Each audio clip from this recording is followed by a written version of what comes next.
E se você pudesse aprender com um dos empreendedores de maior sucesso no Brasil, na América Latina e talvez até do mundo? E se você pudesse aprender com uma pessoa que saiu de baixo, saiu da periferia para se tornar um bilionário? No vídeo de hoje, te mostraremos algumas dicas de Flávio Augusto da Silva, um dos empreendedores de maior sucesso no Brasil e no mundo, que com certeza irão te ajudar muito em qualquer aspecto da sua vida. Lembrando sempre, independente do que para você seja sucesso. Tô te esperando no vídeo, hein?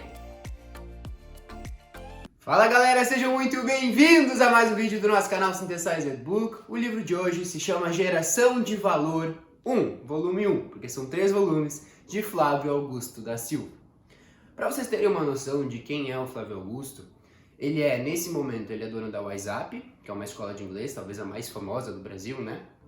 Ele já foi dono do clube de futebol Orlando City, lá nos Estados Unidos, já vendeu esse clube, ou seja, ele é um empreendedor de sucesso, morou durante muito tempo no subúrbio, viveu com uma família de classe média baixa no Rio de Janeiro. Então ele é um grande exemplo de superação e de que pessoas que nascem e vêm de baixo conseguem chegar a grandes lugares na vida.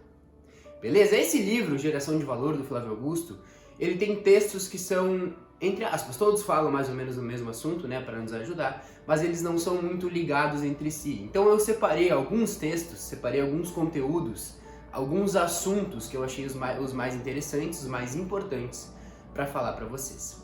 O primeiro é os 7 hábitos mais frequentes dos perdedores, e esse é fantástico porque eu confesso que eu me identifiquei com alguns, já percebi que alguns eu faço na minha vida, outros eu fazia e não faço mais, outros eu nem cheguei perto de fazer. Mas é interessante esses conteúdos que o Flávio Augusto traz, porque muitos nos doem, muitos nos machucam, e ele fala muito isso, né? Porque é para incomodar mesmo, que é pra gente mudar para melhor. Então a primeira coisa que os perdedores, o primeiro hábito muito frequente dos perdedores, é que eles esperam pela sexta e não gostam da segunda. O que seria isso? Quando a gente não trabalha, principalmente porque a gente gosta e acha que trabalho realmente é um fardo, isso é uma coisa que separa as pessoas que fazem grande sucesso profissional das pessoas que não fazem, é que as pessoas que fazem normalmente não enxergam o trabalho como um fardo ou gostam do que fazem, ou ambos, né? Então as pessoas que não gostam do que fazem, elas esperam a sexta, e eu, no meu círculo social, tem muitas pessoas assim, muitas mesmo, que ficam o tempo inteiro aguardando pela sexta-feira, e quando chega a segunda reclama. Por que isso acontece? E uma boa medida para você saber se faz o que gosta ou não, ou se gosta do lugar que trabalha ou não, é qual é a sua relação com a segunda-feira. Se você odeia a segunda-feira, se você vai dormir no domingo triste, é porque tem alguma coisa errada com o seu trabalho. Se você gosta do que faz, a segunda-feira pode ser um dia excelente, assim como as minhas segundas-feiras são muito boas, porque eu amo o que eu faço.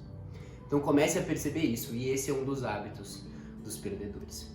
O segundo hábito dos perdedores é que eles não gostam de assumir compromisso algum. O que seria isso, Pedro? Por que eles não gostam de assumir compromisso algum? Porque eles querem, entre aspas, aquela liberdade.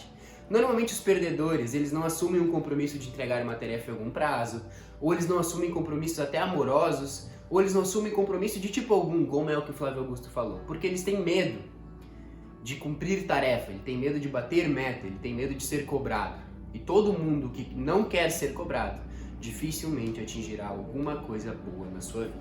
Então eu tô com um livro aqui para vocês verem. Eu anotei todas, né? Anotei não, mas tá no livro, já tá aqui aberto na página. E a terceira é sensacional, e eu admito para vocês que essa me pegou um pouquinho. Essa foi um pouquinho no meu coração, porque fala que as decisões dos perdedores, os perdedores têm as decisões influenciadas muito mais pelo medo de perder do que pela vontade de ganhar. Essa é a famosa questão da segurança, da estabilidade que o Flávio Augusto tanto fala, né? Que estabilidade não existe. Por quê? Quando a gente tem muito mais medo de perder, as nossas decisões, as nossas atitudes sempre vão ser abaixo do que a gente poderia. Porque a gente só vai para não perder. Quando a gente vai para ganhar em alguma coisa e arrisca, mesmo que surjam muitas dúvidas, mesmo que não seja certo, e na maioria das vezes o que vale a pena não é certo, por isso que vale a pena, a gente tem que ir com mais vontade de ganhar do que medo de perder. Então comece a reavaliar suas atitudes com relação a isso. O quarto é, eles desistem diante das primeiras dificuldades. que seria isso? O Jacob Petri, que é outro autor de muito sucesso, que tem inclusive alguns livros dele aqui atrás, ele fala que as maiores dificuldades de todo mundo, quando vão fazer alguma coisa que realmente importa, é o primeiro quilômetro, ou seja, é o início da jornada. Os perdedores desistem aí. É por isso que tantas empresas quebram no primeiro ano de existência, por isso que mais empresas quebram nos 5 primeiros anos de existência, porque são os anos mais difíceis. São os anos que as pessoas precisam trabalhar mais, se esforçar mais, que o dinheiro vai ser pouco, que as desconfianças vão ser muitas, que vai ter poucas pessoas perto de você. Tudo isso acontece no primeiro quilômetro. Normalmente no primeiro quilômetro é você, o seu talento, o seu sonho, e você precisa perseverar. E é nesse momento que os perdedores caem. Então esse é o quarto hábito mais frequente dos perdedores. O quinto é como eles não realizam nada, eles utilizam muito a autoafirmação. O que seria isso? Uma das maiores atitudes dos perdedores é o tempo inteiro ficar se autoafirmando. É o tempo inteiro falar que ele é muito bom, que ele consegue. Normalmente suas palavras são muito diferentes das suas atitudes. É aquele cara que fala, mas não faz. E ele utiliza muito a autoafirmação. Então comece a perceber, se você se vangloria demais sem os resultados, é porque você está tendo um hábito de perdedor. O sexto hábito dos perdedores é que eles são reféns dos próprios sentimentos. Mas Pedro, todo mundo tem sentimento, né? E todo mundo sabe que os sentimentos, quando eles são ruins, eles nos prejudicam muito, e é normal que prejudique. A questão é, os perdedores, eles são reféns do sentimento no sentido de, eles dependem do sentimento para fazer tais coisas. Isso é o que não pode acontecer.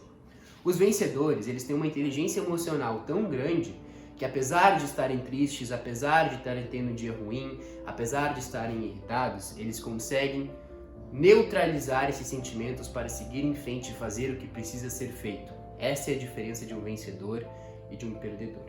E por último, acreditam que dependem da sorte para vencer, e isso é sensacional.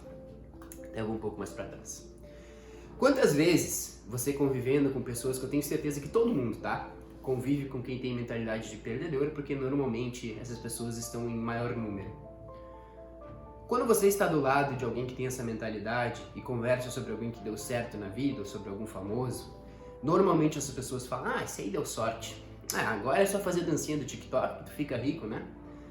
Mas com essa internet é só ser bonito e botar o rosto na internet que a gente ganha dinheiro, assim é fácil.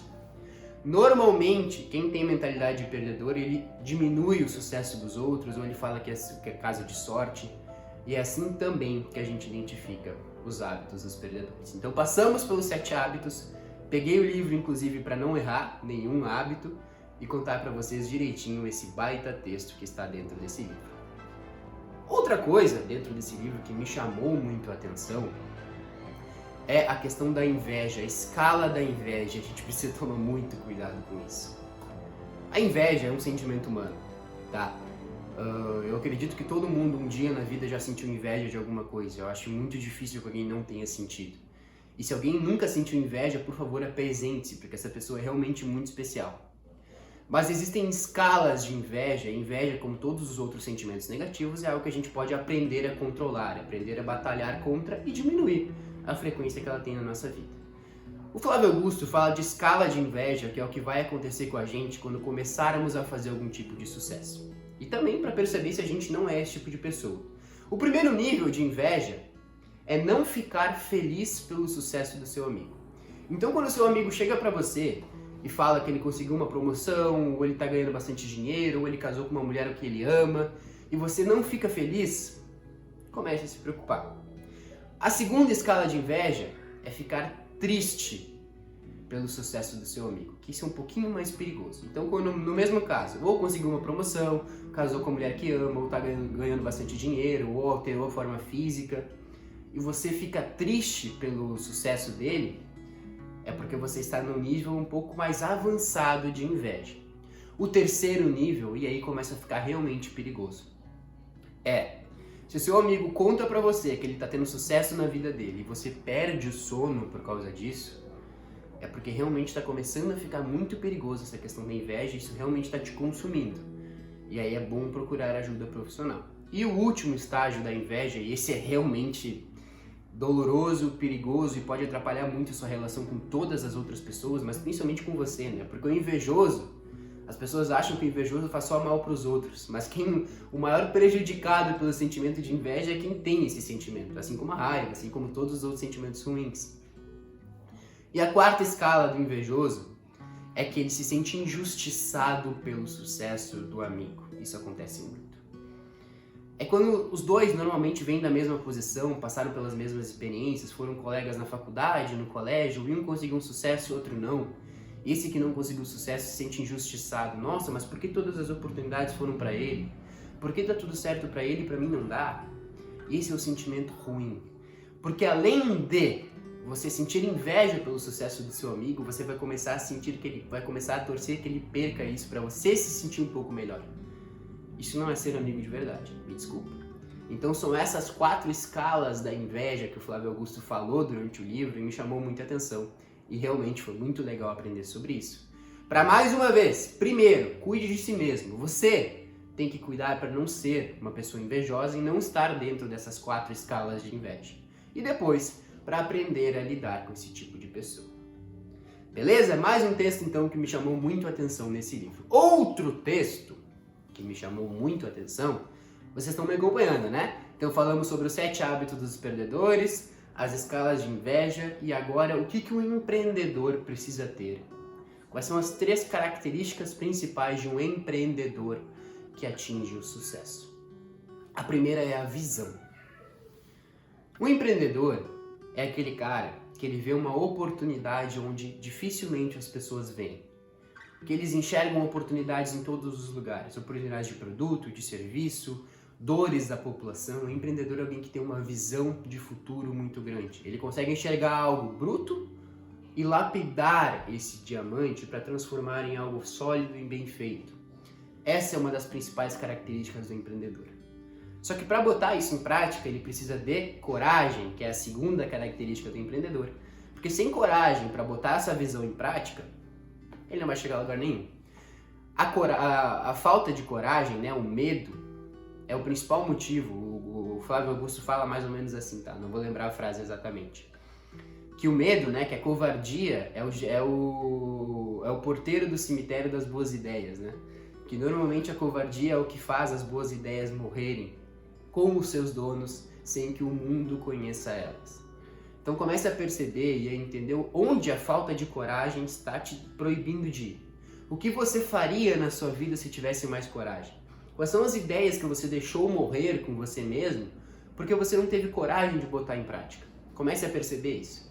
E a terceira característica de um empreendedor é o conhecimento. Não é o conhecimento, é a capacidade. Até vou pegar aqui a palavra exata, é a competência, parecido com os outros 3. É a competência, a terceira característica de um empreendedor. O empreendedor ele precisa ter uma boa visão de futuro, enxergar oportunidades onde ninguém mais enxerga, onde poucas pessoas enxergam. Ele precisa ter coragem para botar essa visão em prática. Ele precisa ter competência para botar essa visão em prática. Competência para convencer as pessoas a acreditarem no seu projeto. Para ser um bom vendedor, para contratar uma boa equipe, para gerenciar uma boa equipe, para escolher o melhor lugar para abrir uma loja, por exemplo. Então o empreendedor ele precisa ser competente também, e essas são as 3 principais características de um bom empreendedor: visão, coragem e competência. E para encerrar, o último texto, o último assunto que eu selecionei desse grande livro do Flávio Augusto, que mais uma vez eu falo para vocês que está aqui, existem pessoas, mais ou menos assim, tá? O assunto principal é esse, o título talvez não seja. Existem pessoas mais ricas do que você, que atingiram menos sucesso do que você, e existem pessoas mais pobres do que você, que atingiram mais sucesso, ou chegaram mais longe, ou são mais felizes do que você. O que isso quer dizer? Se existem pessoas mais ricas do que eu, com mais oportunidades do que eu, que são menos felizes e têm menos sucesso do que eu, em contrapartida, se existem pessoas mais pobres e com menos oportunidades, que são mais felizes e têm mais sucesso do que eu, isso nos mostra que as oportunidades, sim, elas são diferentes para as pessoas. Quem infelizmente nasce pobre, nasce em favela, tem menos oportunidades do que quem estuda em colégio particular e tem uma boa educação, um curso de inglês. Ninguém discute isso. Mas o que a gente precisa começar a pensar é que essas oportunidades, elas existem. E o Flávio Augusto talvez seja o maior exemplo disso. Ele morava no Jaburu, no bairro Jaburu, no Rio de Janeiro. Ele pegava ônibus para ir trabalhar, passava 4 horas por dia dentro de ônibus para ir trabalhar. A família dele era de classe média baixa. Ele competia, isso ele fala muitas vezes, com pessoas que demoravam 15 minutos para chegar no trabalho. Ou seja, saíam de casa às 7h45, entravam para trabalhar às 8h, sendo que ele precisava sair de casa às 6 ou às 5 horas para trabalhar no mesmo horário. Então ele competia e era muito mais difícil, né? Era uma desvantagem que ele tinha, mas mesmo assim ele tinha uma oportunidade e a sua vontade, o seu talento, a sua determinação, o seu conhecimento fez ele chegar onde ele chegou. O que eu quero finalizar com esse texto, é que a mensagem que o Flávio Augusto traz nele, é que as oportunidades, elas existem para todo mundo. Por mais que uns tenham mais do que outros, o que vai determinar é a sua vontade e a sua capacidade de agarrar essas oportunidades. Então espero que esse vídeo tenha feito sentido para vocês, essas mensagens que eu trouxe do livro Geração de Valor do Flávio Augusto. Se fez sentido, curta, compartilhe, mande para os seus amigos e familiares. Eu espero vocês nos próximos conteúdos. Muito obrigado pela companhia de todos. Tchau, tchau.